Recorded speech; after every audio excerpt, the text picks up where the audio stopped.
Liverpool are making moves late in the window, and the headlines are about to get even bigger. With talks progressing quickly and a major bid already on the table, the club looks set to shake up their squad in dramatic fashion.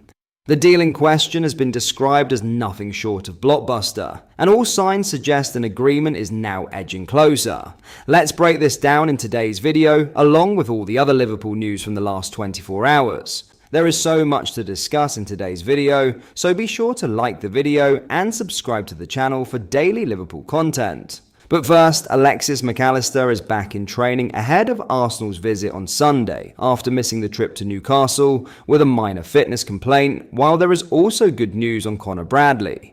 Mac Allister missed the trip to St James's Park due to a fitness issue, with the Argentine unable to train properly in the build-up. Slot was hopeful that his number 10 would bounce back in time for Sunday's visit of Arsenal, and there was good news on that front when the Liverpool head coach spoke to the press on Friday. Mac Allister started training again, Slot revealed, before adding, "I don't think we had any injury coming out of that game at Newcastle, and Virgil was also okay. It remains to be seen whether the Argentine will be considered to start after a delayed return in pre-season, and no doubt lingering concerns over his fitness before the international break." He and Ryan Gravenberch have not started together since the Premier League title was won against Spurs last season, with Curtis Jones partnering the Dutchman at Newcastle. Slot could shuffle his starting 11 though, as Bradley has trained as normal this week after his return off the bench on Monday, meaning a potential midfield return for Dominik Szoboszlai. Updating on Bradley, Slot said, "I think the positive is that Conor Bradley only had 1 or 2 training sessions before the Newcastle game. He has trained this week. The whole week, still 2 days to go," he added. With Jeremy Frimpong sidelined until after the international break, the return of Bradley is a boost, but Szoboszlai performed exceptionally well to ensure Slot does not have to rush the number 12 back into the 11. Liverpool do not have any other injury concerns leading up to Arsenal's visit, who will be without Bukayo Saka and Kai Havertz. Now in a blockbuster deal, RB Leipzig have made direct contact with Liverpool for Harvey Elliott, as they seek to land a replacement after agreeing to sell Xavi Simons to another Premier League club. Simons is to join Spurs after Thomas Frank's side agreed a deal worth £51.8 million for the Leipzig attacker, with his medical completed on Thursday. The German side have, therefore, taken their long-standing interest in Elliott to the next step by making direct contact with Liverpool, as per the Times' Paul Joyce. Leipzig had approached the club to learn the conditions of a deal at the beginning of August, with the 22-year-old now their focus after agreeing to the terms of Simon's exit. There have been no bids for Elliott as of yet, prompting the Mail's Lewis Steele to claim on Thursday that the number 19 was more likely to stay at Anfield than leave this summer. Liverpool value Elliott at £40 million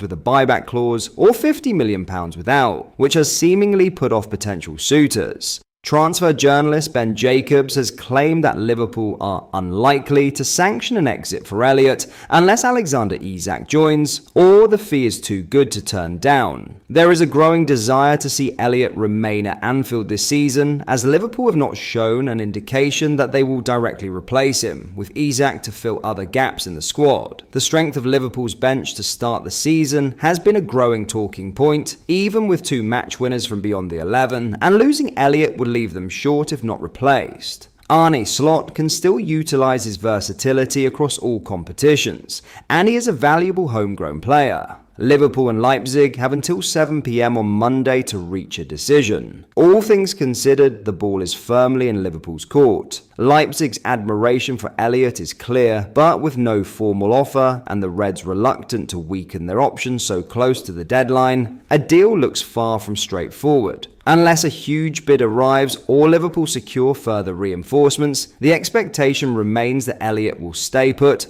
and continue to play a key role under Arne Slot this season. In other news, Liverpool have given Kostas Tsimikas permission to undergo a medical with AS Roma ahead of a loan for the 2025-26 season, with the Italian club to cover his wages. While Liverpool would have preferred a permanent sale, they have agreed a straight loan to send Tsimikas to Serie A, with a one-year temporary move agreed. And the Greece international has now been given permission to travel to Rome to undergo his medical, as per The Athletic's James Pearce. A key aspect of the Reds accepting a loan move is the fact that Roma will pay the left-back's wages for the campaign ahead, according to multiple reports. This should save Liverpool a reported £75,000 per week, as he is removed from their payroll for the year. This is seen as a compromise, given the Reds' previous desire to sell Tsimikas permanently. He will, however, still have another year remaining on his contract come next summer. With Andy Robertson and Milos Kerkez preferred by Arne Slot, Tsimikas hasn't been included in either of Liverpool's Premier League squads against Newcastle or Bournemouth, as well as the Community Shield. The 29-year-old now leaves on loan in search of regular football, and Roma could be an ideal fit.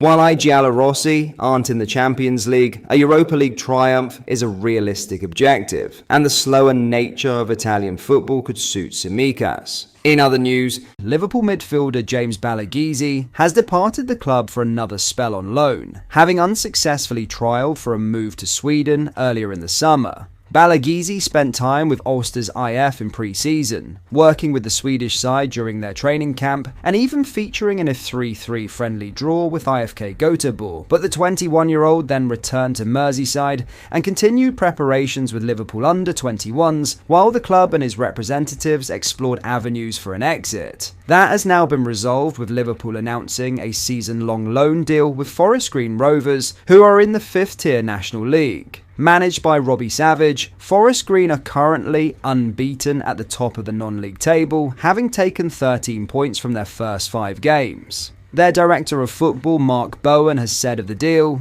"James is a top talent, and we're delighted to be able to attract a player of his ability to the football club in amongst fighting off interest from clubs higher up the pyramid. We're incredibly thankful to Liverpool for allowing us to aid his development and add more quality to our squad here at FGR." Balagizi will wear the number 26 shirt and is set to be utilised in a variety of roles in Savage's midfield, but is arguably best used as a box-to-box midfielder. There had been high hopes for the ex-Man City youngster when he first broke through in the older age groups in Liverpool's academy. That included exposure to first-team training, but injuries blighted his opportunities of game time under Jurgen Klopp during pre-season. He did make the bench twice during the 2021/22 campaign, but did not feature in either of those cup ties against Norwich and Shrewsbury, and he has found himself restricted to the under-21 since. Balagizi has spent time on loan with Crawley, Wigan and Kilmarnock, though fitness issues also limited his appearances, meaning his progress has stalled in recent years. The move to Forest Green, who took goalkeeper Fabian Morozek on loan from Liverpool in the second half of last season, should serve as an opportunity for the versatile youngster to push on. There is no suggestion of Balagizi having agreed a new deal with his parent club before heading to Gloucestershire, with it unclear when his current terms expire. But that is all for today's video. Thank you for watching. I hope you enjoyed. If you did, please drop a like on the video and subscribe to the channel for daily Liverpool content. We post all the latest Liverpool news every day, so join our fast-growing community so you never miss out. Thank you. I'll see you in the next video.